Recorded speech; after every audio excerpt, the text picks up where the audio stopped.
Breaking news आ रही है। Britain ने दावा किया कि रूस ने बेलारूस में 15,000 से ज्यादा सैनिक भेज दिए हैं जो वहां से यूक्रेन पर हमला करने वाले हैं। ब्रिटेन का दावा है कि पुतिन बेलारूस के रास्ते कीव पर कब्जा करने का प्लान बना रहे हैं और बेलारूस की मदद करना सिर्फ एक बहाना है। बेलारूस के राष्ट्रपति ने कुछ दिन पहले जानकारी दी थी कि बेलारूस और रूस ज्वाइंट मिलिट्री टास्क फोर्स बना रहे हैं जो वहां के पश्चिमी बॉर्डर पर तैनात होने वाली है, क्योंकि उन्हें डर है कि नेटो उन पर हमला कर सकता है। लेकिन ब्रिटेन का कहना है कि यह सब पुतिन का प्लान है और वो बेलारूस की आड़ में यूक्रेन में कुछ खतरनाक खेल खेलने वाले हैं जिससे उन्हें वो हासिल हो जाएगा जो पिछले 8 महीने की जंग में नहीं हुआ।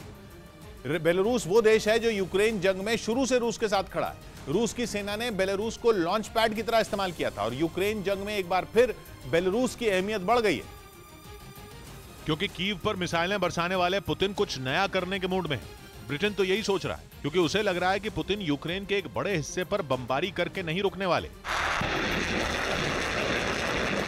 ब्रिटेन के रक्षा मंत्रालय ने तो यह तक दावा कर दिया कि बेलारूस की आड़ में पुतिन दुनिया में भ्रम फैला रहे हैं और बेलारूस और रूस का जॉइंट मिलिट्री टास्क फोर्स बनाना एक छलावा है, क्योंकि रूस चाहता है कि यूक्रेन अपने उत्तरी इलाके में सुरक्षा घटा दे। क्योंकि बेलारूस के राष्ट्रपति ने दावा किया था कि वो रूस की मदद नेटो से निपटने के लिए ले रहे हैं, क्योंकि टेंशन इतनी बढ़ गई कि बेलारूस और रूस की joint military task force Belarus के पश्चिमी बॉर्डर पर तैनात करनी पड़ेगी। बेलारूस ने जानकारी दी थी कि दोनों देशों की इस जॉइंट मिलिट्री फोर्स में करीब 70,000 सैनिक होंगे, जिनमें 15,000 सैनिक रूस के होंगे। लेकिन ब्रिटेन के रक्षा मंत्रालय का कहना है कि यह सब सिर्फ कहने के लिए, क्योंकि असली प्लान यूक्रेन के उत्तरी बॉर्डर पर सुरक्षा को कम करना है और उसी वजह से रूस के हजारों सैनिक बेलारूस पहुंचे हैं और उनकी संख्या 15,000 से कहीं ज्यादा है। ब्रिटेन का दावा है कि यूक्रेन के उत्तरी बॉर्डर पर जैसे ही सुरक्षा कम होगी, रूस के सैनिक वहां से यूक्रेन में दाखिल होंगे और सीधा कीव को टारगेट करेंगे, क्योंकि बेलारूस के बॉर्डर से कीव महज 225 किलोमीटर ही दूर है।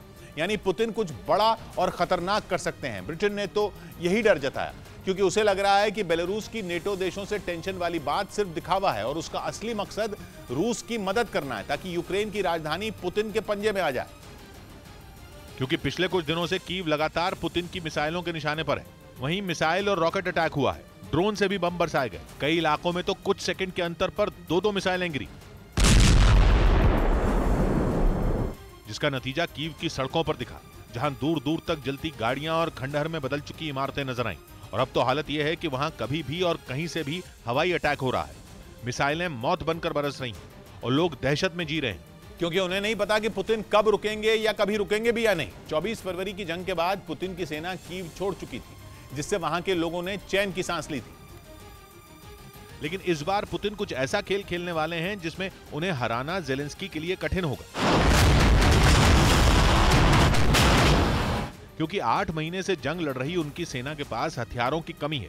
कीव और यूक्रेन के कई पावर प्लांट उड़ाकर भी रूस ने उनकी कमर तोड़ दी है और इस माहौल में पुतिन के लिए कीव पर कब्जा करना सबसे आसान होगा। कहा जा रहा है कि पुतिन ने इसी वजह से अपने जिगरी दोस्त अलेक्जेंडर लुकाशेंको की मदद ली है, क्योंकि बेलारूस यूक्रेन जंग के पहले दिन से पुतिन का साथ दे रहा है। एक बार भी ऐसा मौका नहीं आया जब उसने रूस का साथ छोड़ा हो।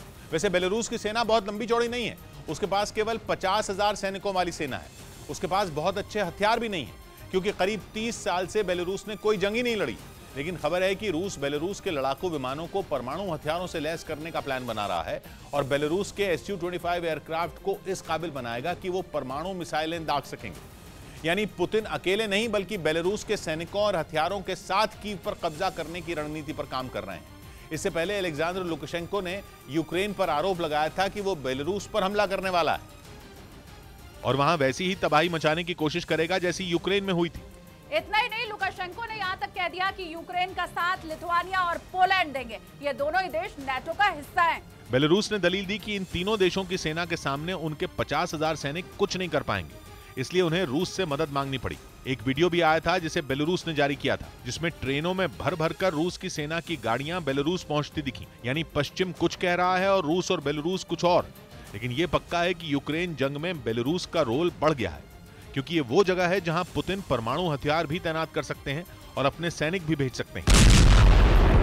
मतलब इस बात का चांस बढ़ गया है कि यूक्रेन की राजधानी कीव जलती रहेगी, क्योंकि पुतिन ठान चुके हैं कि वो वहां तबाही जारी रखेंगे।